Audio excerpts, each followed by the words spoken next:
performance that we're seeing, that they've got they really do have a lot more experienced players overall. Probably hate this question, but how good can Riley Reese be? I tell you what, I think he can be as good as he wants to be, and he has to,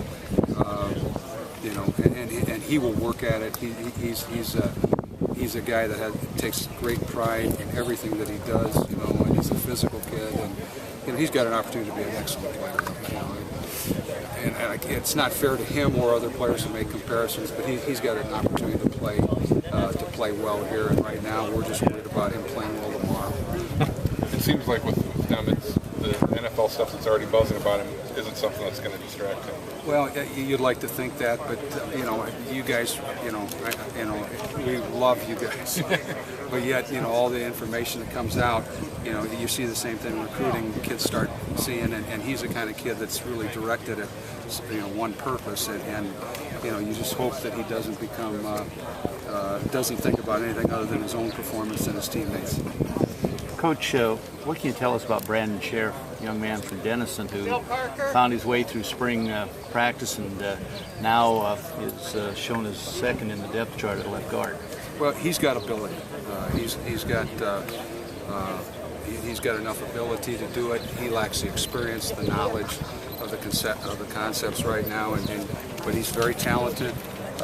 He works extremely hard, and he's a young man that's going to have an opportunity to go ahead and compete for a starting position. At the end of the day, what makes a good left tackle? What makes him so good, Riley? Well, a left tackle or a Riley? Riley. Okay. Well, I think his greatest trait is he's very competitive. And he is a guy that has a strong work ethic. And when you're talking, when you have a guy who is a good player, and he is one of the hardest workers, if not the hardest worker in your group, that really helps elevate the performance of the group. Because when he and Marcus Zusevic go together in drills, they do everything full speed. And that's the one thing that he does. Everything he does, he doesn't hold anything back. That rep is the most important rep at that time. And I think those two traits would be things that I would identify as things that are strengths of his. Thanks, Bill. You bet. With so much experience and so much talent that you've got, have you had any issues with one guy kind of stepping up and taking that leadership role, or is a lot of people that are still saying a lot of things in the huddle there? Well, yeah, so much experience. We've got two guys that have started 1 year, and one guy that started 2 years, and one guy that started 2 games. So experience. We are experienced, more experienced than some other positions on the team. However, when you look around the country, there's some teams that have got 136 starts. Sure. Northwestern's offensive line has 100. I don't know how many I heard Coach talking about that. That's pretty significant. That is significant. But from a leadership standpoint, we've got several guys that are. I think our center position, James Ferris, is an extremely strong leader by position and by knowledge, and he's earned that opportunity on the field. Riley, through his performance, and then Marcus Zusevic is developing into a leader, and I expect Adam Geddes to continue to provide leadership. He really did some positive things in the spring. We hope he'll pick right up with that this August. How nasty is this group? There were times last year I saw them driving people 5-10 yards down the field. That's their job. that's their job, and I think the guys take pride in trying to finish. That's what everybody on this football team, every coach, is trying to do, is get guys to finish. And if they embrace that and they continue to make that something that's a focus for them, I think that they have a chance to develop in a pretty good unit. How good a player is James Ferris? How good a player is he? I think he's an excellent player, although he has work to do. I mean, he has a lot of things, that need to work. But the great thing about it is that he's extremely smart. He's got great pride. He's a good technician that needs to continue to work on that technique. And he is a guy that elevates the performance of the players around him. And I think that's, he does that because of his competitive spirit and because of his knowledge and just his drive. But I think he's an excellent player that can get a whole lot better. You're talking about you may not have all of their starting experience, but these are some pretty good tributes. Mm-hmm. we've got Marcus. Last year, the first year he started, he's been in the program. It's time for him to step up. He stepped up last year, was solid. We hope that this year is going to be better than last year. We hope that he'll perform a lot better in the next couple of weeks than he did in spring football. I would say the same thing about Adam Geddes. Adam is a guy that we've always enjoyed coaching. Great young man. Now, is he able to go out with the consistency and the confidence to go out and play the way we feel he's capable of playing? And then when it gets to Riley, he's the most experienced guy we've had. He's played both guard and tackle. He's played right and left. So, he's got some knowledge. And then James is a guy that's been waiting for this opportunity and took full advantage of it last year and played most of last year injured, which is many people don't realize he had a high ankle sprain most of last season. And those are not easy to recover from.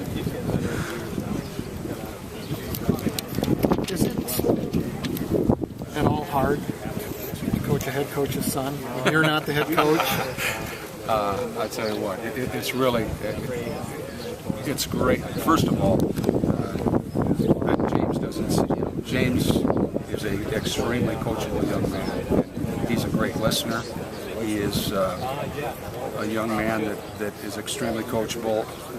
Is very open to things, and he studies. He prepares. So it's really fun coaching a guy that loves the game, and he just happens to be the head coach's son, and happens to have a brother who played the same position, who played in the league and coaches in the league. So his knowledge base is, when they get together as a family, I would imagine at times they talk a little bit about football, and so he's got that advantage. But it is truly a joy walking in the room and having guys like James, and I'll specify James, and the other guys we've got. It is really fun to be in the meeting rooms with the guys we've got right now.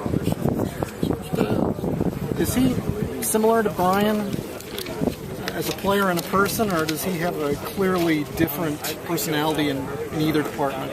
I don't think it's fair to either James or Brian or Coach to make comparisons, but I'll just talk a little bit about James and just highlight things.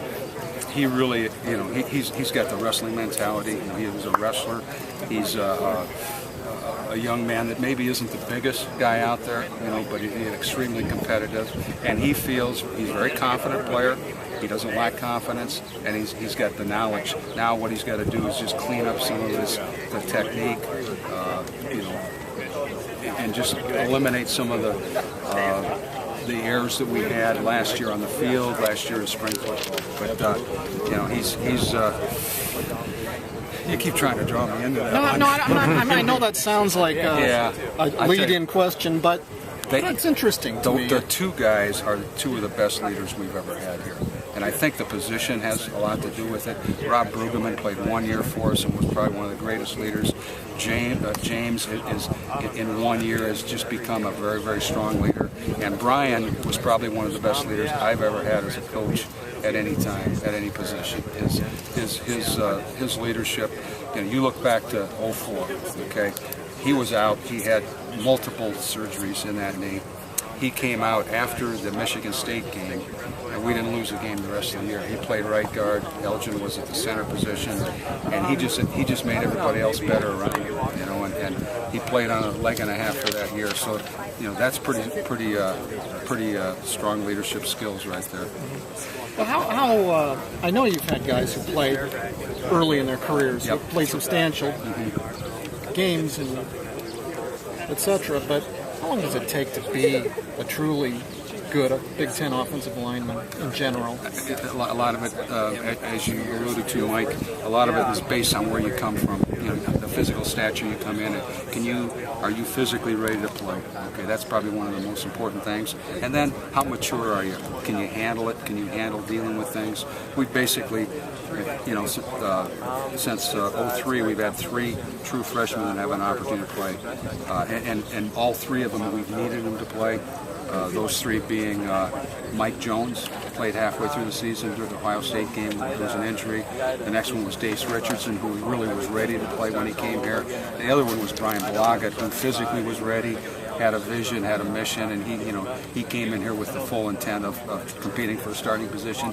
And all three of those guys earned it. Nothing was given to them, promised to them. They earned it through their performance in practice. Just wanted to ask, Yeah.